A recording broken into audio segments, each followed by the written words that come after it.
Hello class 12th myself Praveen Kumar lecture of chemistry. तो हमने जो केमिस्ट्री की ऑनलाइन क्लासेस स्टार्ट की है उसमें ऑर्गेनिक केमिस्ट्री की एक unit hello alkane and hello arenes को डिस्कस कर लिया है।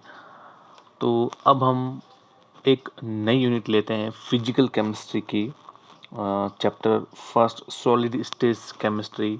हालांकि सीबीएसई बोर्ड में ये चैप्टर पिछली बार हटा दिया गया था, लेकिन इस बार सीबीएसई बोर्ड ने इस चैप्टर को सिलेबस में काउंट किया है। और ये जो चैप्टर का जो वीडियो है वो सीबीएसई बोर्ड और आरबीसी बोर्ड दोनों के लिए अप्लाइड है। मैंने उसी टाइप से इसको डिस्क्राइब किया है या मेकिंग किया है। तो स्टार्ट करते हैं सॉलिड स्टेज केमिस्ट्री। तो सॉलिड स्टेज केमिस्ट्री का जो फर्स्ट पॉइंट जो है वह है सॉलिड। What is solid? यानी कि सॉलिड स्टेज केमिस्ट्री में सॉलिड का मतलब क्या होता है, ठोस क्या होता है। तो स्टार्ट करते हैं। सबसे पहला point, particle are very closer in solid. यानी कि सॉलिड की जो स्ट्रक्चर होती है उनके अंदर जो पार्टिकल्स अवयव होते हैं उन अवयव के बीच में जो डिस्टेंस है वो सबसे लोवेस्ट होती है। अगर अपन कंपेयर करते हैं सॉलिड, लिक्विड और गैस की, तो इन तीनों में से सबसे जो लोवेस्ट डिस्टेंस है वो सॉलिड की होती है। Second point, solid have strong intermolecular force. यानी कि जो सॉलिड होते हैं उनके पास स्ट्रॉन्ग, उनके पार्टिकल्स जो होते हैं उनके बीच में स्ट्रॉन्ग इंटरमोलिकुलर फोर्स अवेलेबल होता है। अब ये मोलिकुलर फोर्स जो है, या जिसको हम आणविक बल भी कहते हैं, वो चाहे वंडरवाल फोर्स हो, चाहे हाइड्रोजन बॉन्डिंग हो, लेकिन वो बहुत स्ट्रॉन्ग होते हैं। Third point, solid are very hard and its shape and mass are fix. यानी कि ये जो सॉलिड है वो हार्ड होता है। वैसे कुछ एक्सेप्शन हैं कि कुछ मेटल्स है जो सॉफ्ट होती है, वैसे जनरली जो सॉलिड है वो हार्ड ही होते हैं। और उनकी जो शेप या इनकी जो ज्योमेट्री जो होती है और इनका जो मास, जिसको अपन द्रव्यमान भी कहते हैं, वो निश्चित होता है, कांस्टेंट होता है। सॉलिड है आल्सो फिक्स वॉल्यूम। यानी कि मास तो कांस्टेंट होता ही है, उसके अलावा इनका जो वॉल्यूम है और जो आयतन है वो भी क्या होता है, कांस्टेंट होता है। Next point, particle are stable at fix position in solid. यानी कि ये जो पार्टिकल है ये सॉलिड की ज्योमेट्री में अरेंज होते हैं। इनका जो अरेंजमेंट है, उनकी जो पोजीशन है वो फिक्स होती है। नेक्स्ट, लाइक एग्जांपल, जैसे सोडियम क्लोराइड का एक क्रिस्टल है, उसमें सोडियम को Cl आयन आपस में सराउंड किए हुए रहते हैं या घेरे हुए रहते हैं, और Cl आयन को सोडियम आयन है वो सराउंड किए हुए रहते हैं या घेरे हुए रहते हैं। Next point, solid are approximately incompressible. यानी कि जनरली जो सॉलिड है उनको आप दबा नहीं सकते हैं, वो असंपीड़ित होते हैं। Next point, solid have high density from liquid and gas. यानी कि इनकी जो डेंसिटी है, इनका जो घनत्व है वो लिक्विड और गैस से क्या होता है, ज़्यादा होता है। Solid have low dispersions from liquid and gas. Dispersions means होता है इनका फैलाव, इनका प्रसारण। यानी कि जो गैस है वो जल्दी फैलती है, लिक्विड उससे कम, और सॉलिड सबसे लोवेस्ट फैलते हैं क्योंकि बहुत क्लोजर होते हैं। Solid convert in liquid at fixed temperature, so the temperature is called melting point। यानी कि जब भी किसी सॉलिड को आप हीट करते हैं, गर्म करते हैं, तो वो जो सॉलिड फॉर्म है वो सॉलिड फॉर्म लिक्विड फॉर्म में कन्वर्ट हो जाती है। और जिस टेम्परेचर पर ये फिजिकल चेंज होता है या भौतिक चेंज होता है उसको हम मेल्टिंग पॉइंट कहते हैं। तो हमने डिस्कस किया सॉलिड क्या है। और अब नेक्स्ट जो पॉइंट है वो कंपेयर का पॉइंट है सॉलिड, लिक्विड और गैस। वैसे जनरली ये नॉर्मल टॉपिक्स होते हैं, छोटी क्लासों में ये चीज़ आती है। तो सॉलिड फॉर्म देख लीजिए आप, स्ट्रक्चर इनके जो पार्टिकल है वो बहुत क्लोज है। लिक्विड में पार्टिकल थोड़े डिस्टेंस में आ गए हैं और गैस में पार्टिकल का डिस्टेंस बहुत ज़्यादा है। और इनके जो क्या बोलते हैं इसको, इनकी जो वॉल्यूम है या इनकी जो साइज है वो फिक्स होती है। देखिए सॉलिड में फिक्स कर रखी है, लिक्विड में एपेटस के अकॉर्डिंग, और गैस में कोई फिक्स कॉन्सेप्ट नहीं है। Next point, according to bonding force type of solid, यानी कि अपनी जो सॉलिड स्टेज केमिस्ट्री का जो पहला पार्ट है वो यहाँ से स्टार्ट होता है। इससे पहले अपन ने पढ़ा है कि सॉलिड क्या है, वो एक जनरल फीचर्स है सॉलिड के बारे में अपन को पढ़ना था। लेकिन अपना जो यूनिट है उसका पहला पार्ट वो यहाँ से स्टार्ट होता है। इस पार्ट से आपको बेसिकली इनके जो एग्जाम्पल है वो पूछे जाएंगे। उससे पहले इनको अपन क्लियर कर लेते हैं। According to bonding force type of solid, यानी कि सॉलिड के जो पार्टिकल्स हैं इनके बीच में डिफरेंट डिफरेंट टाइप के फोर्सेज होते हैं। अब इस फोर्सेस के अकॉर्डिंग ये जो सॉलिड है वो कितने टाइप्स के हो सकते हैं। सबसे पहला जो सॉलिड है वो है मॉलिक्यूलर सॉलिड्स। सेकंड जो सॉलिड है वो है आयोनिक सॉलिड, और थर्ड सॉलिड है मेटेलिक सॉलिड, और फोर्थ है कोवेलेंट और नेटवर्क सॉलिड। वैसे इन चीज़ को इन जो ये फोर डिफरेंस मैंने आपको बताया है इनको एक क्लियर शॉर्ट ट्रिक से मैं आपको समझा देता हूँ। पार्टिकल के अकॉर्डिंग अपन इसको क्लियरफाई करेंगे। जनरली मैं आपको बता दूं कि जो पार्टिकल है वो एटम साइज में भी हो सकते हैं, मॉलिक्यूल में भी हो सकते हैं, और आयन में भी हो सकते हैं। ठीक है, तो मॉलिक्यूलर सॉलिड्स जो होते हैं उसमें पार्टिकल मॉलिक्यूल के रूप में रहते हैं, फॉर्म में रहते हैं। आयोनिक में आयन फॉर्म में, मेटलिक में मेटल एटम फॉर्म में, और कोवलेंट में जनरली एटम फॉर्म में रहते हैं।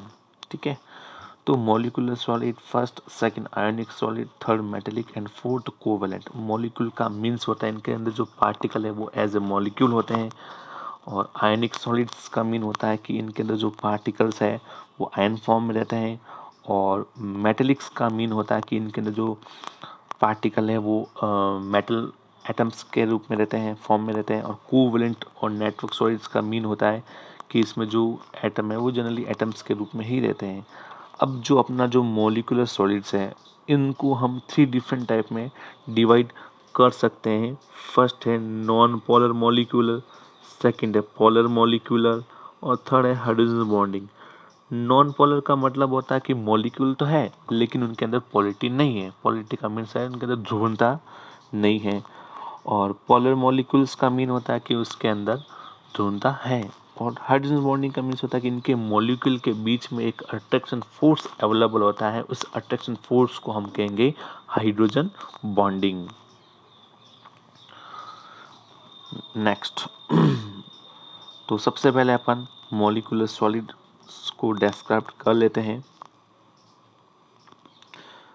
थ्री पार्ट्स में डिवाइड किया गया। फर्स्ट है नॉन पोलर मॉलिक्यूल्स और पोलर मॉलिक्यूल्स। सबसे पहले नॉन पोलर मॉलिक्यूल्स सॉलिड्स के बारे में अपन डिस्कस कर लेते हैं। London van der Waals force present between particle. ये लंदन वंडरवाल फोर्स क्या होते हैं, ये इनके पार्टिकल्स के बीच में प्रेजेंट होते हैं। यहाँ देखिए, यहाँ आपको क्लियरफाई हो जाएगा। Imagine that neon and neon two molecules है।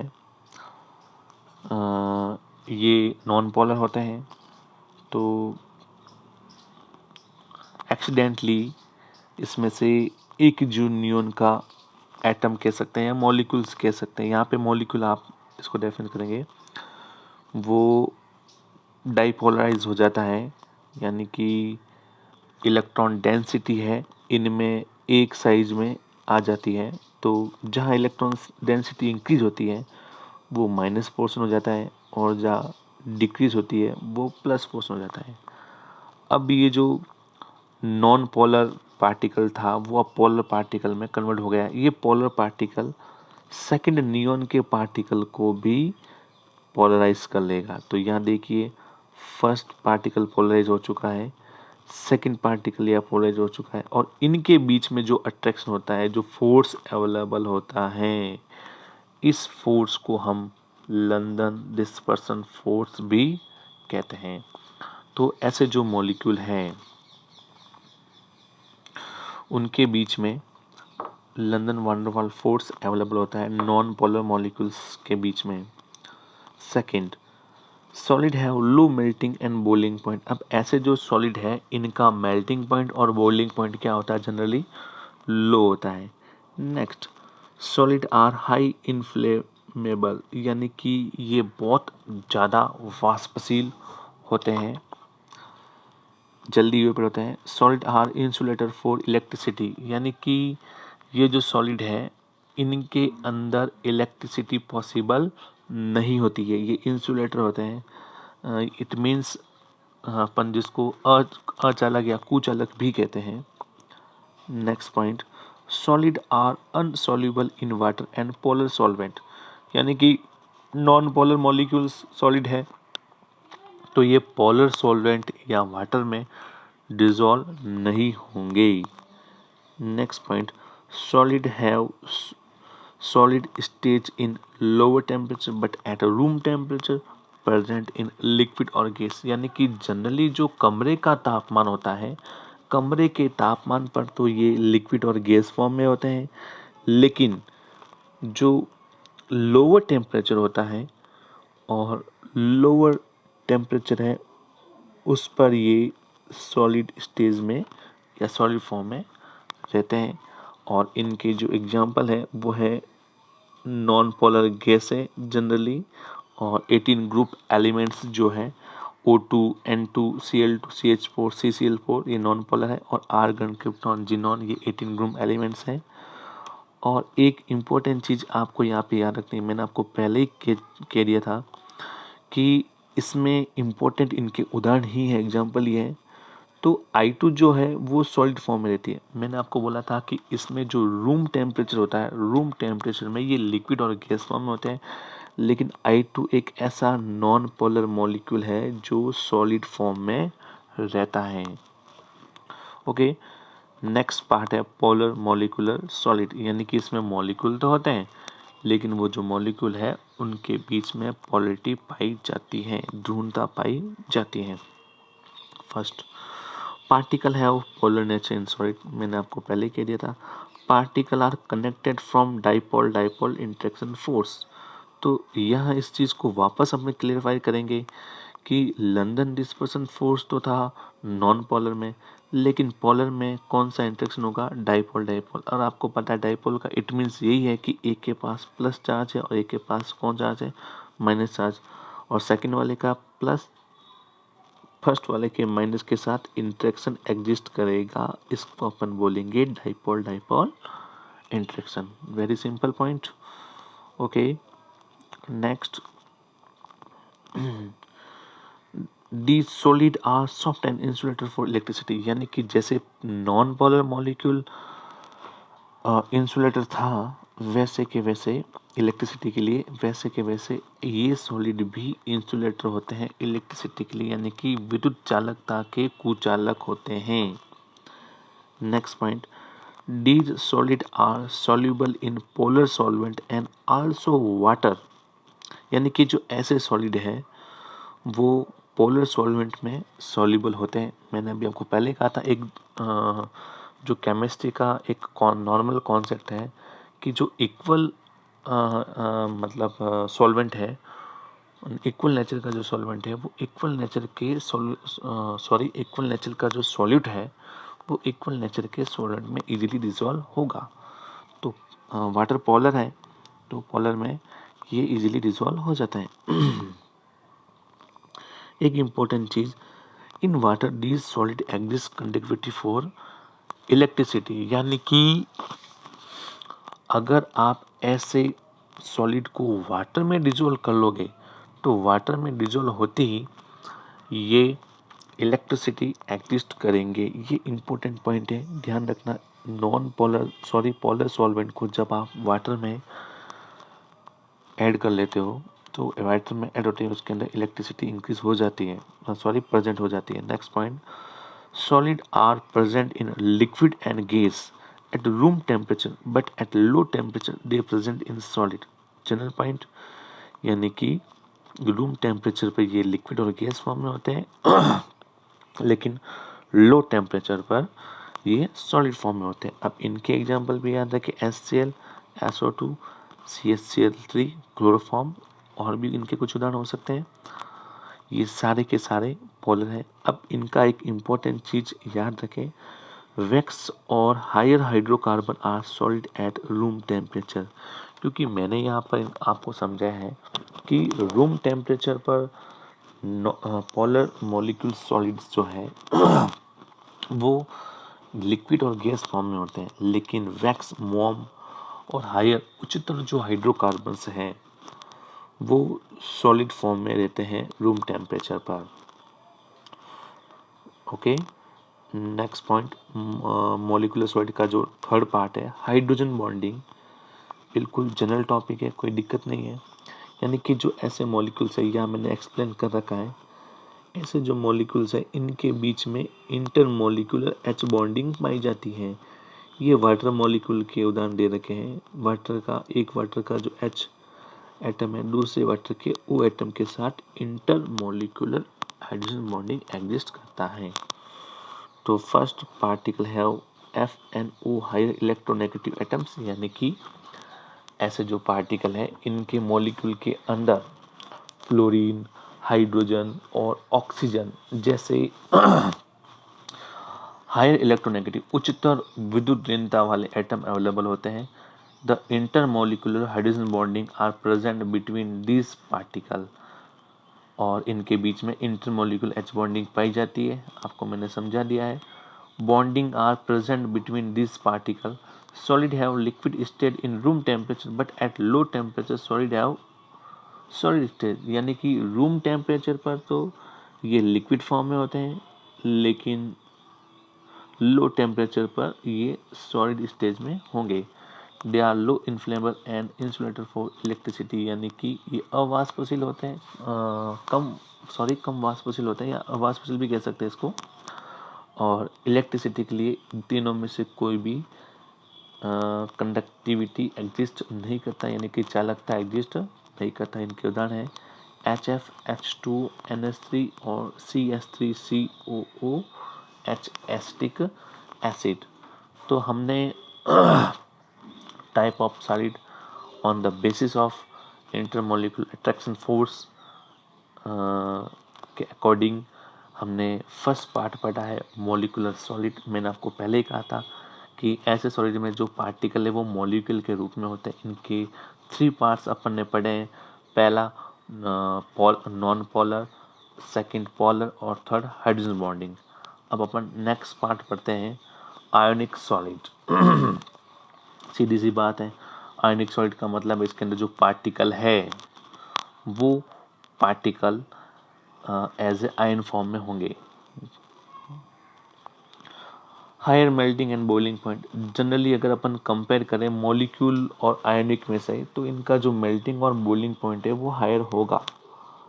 Second, particle are ions, cation and anions, यानी कि आयन पार्टिकल जो है कैटायन और एनायन फॉर्म में रहते हैं।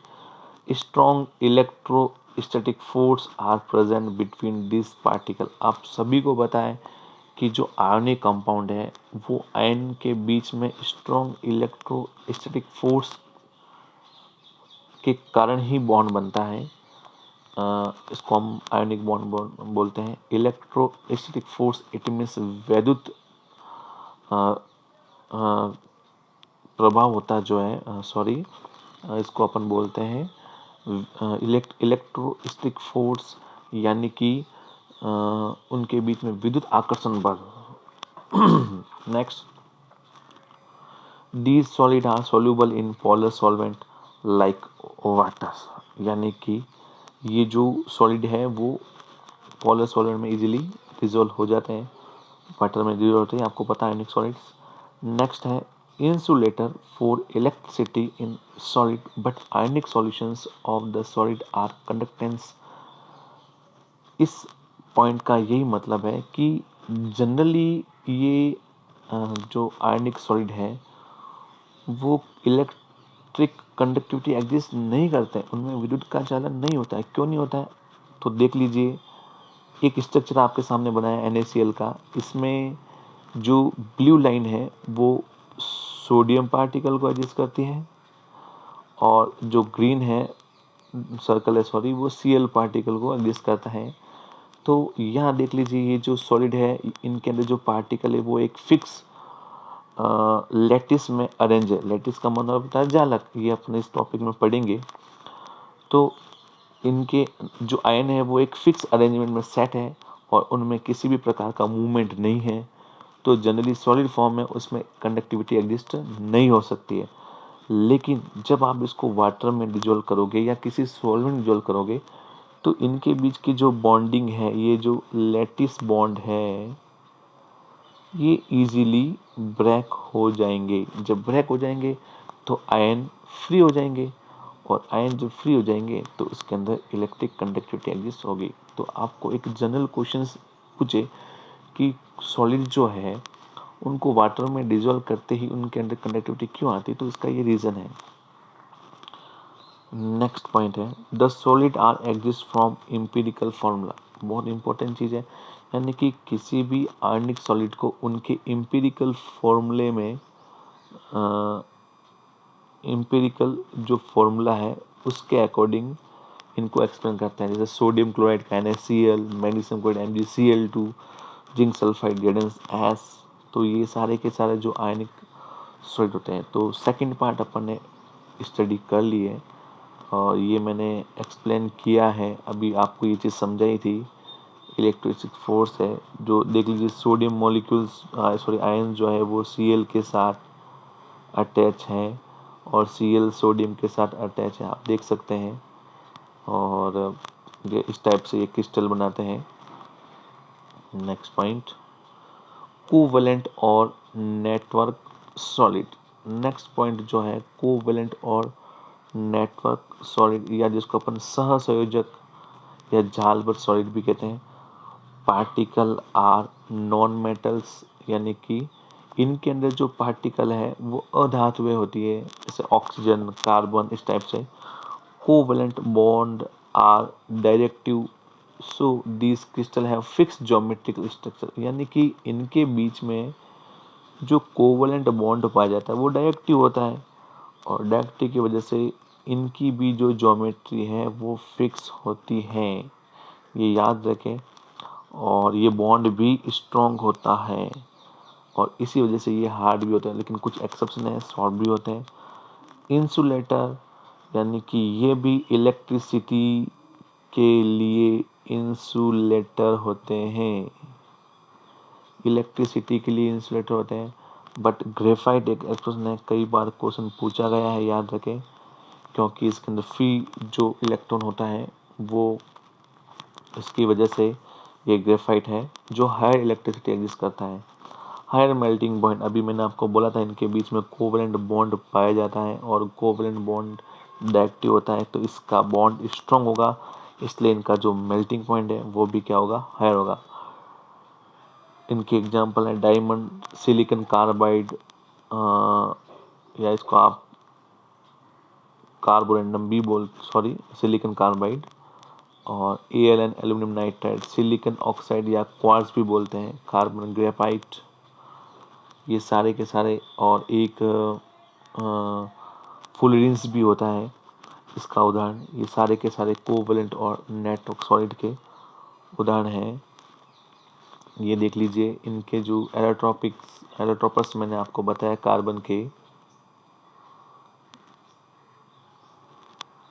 एलोट्रोपिन्स का मीन्स होता है कि इनकी जो केमिकल प्रॉपर्टी तो सेम होती है बट इनकी जो फिजिकल प्रॉपर्टी वो डिफरेंट डिफरेंट होती है। तो अगर आपको कार्बन के 3 एलोट्रोपर्स पूछे तो ये हैं हीरा, ग्रेफाइट और फुलरीन, डायमंड, ग्रेफाइट एंड फुलरीन्स। तो डायमंड की बात करते हैं तो प्योर एलोट्रोप्स ऑफ कार्बन, अगर आपसे पूछा जाए कार्बन का सबसे शुद्धतम एलोट्रॉप्स, प्योर एलोट्रॉप्स कौन सा है, तो वो डायमंड है। एवरी कार्बन हैव sp3 हाइब्रिडेशंस, यानी कि इनका जो प्रत्येक कार्बन है वो sp3 हाइब्रिडेशन एग्जिस्ट करता है। और इनकी जो ज्योमेट्री है वो टेट्राहेड्रल होती है, चतुष्फलक की होती है। सेकंड, ग्रेफाइट की बात करते हैं तो ग्रेफाइट sp2 हाइब्रिडेशन रखता है।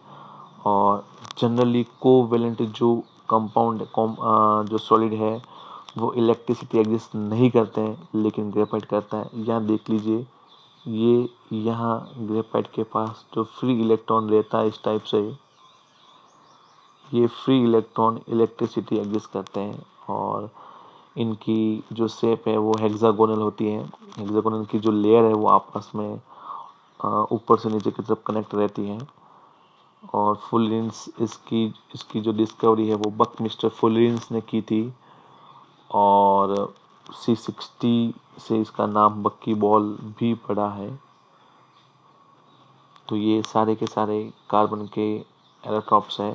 तो डियर स्टूडेंट, आज हमने एक टॉपिक डिस्कस किया है सॉलिड स्टेट्स का, type of solids according to intermolecular force between particles.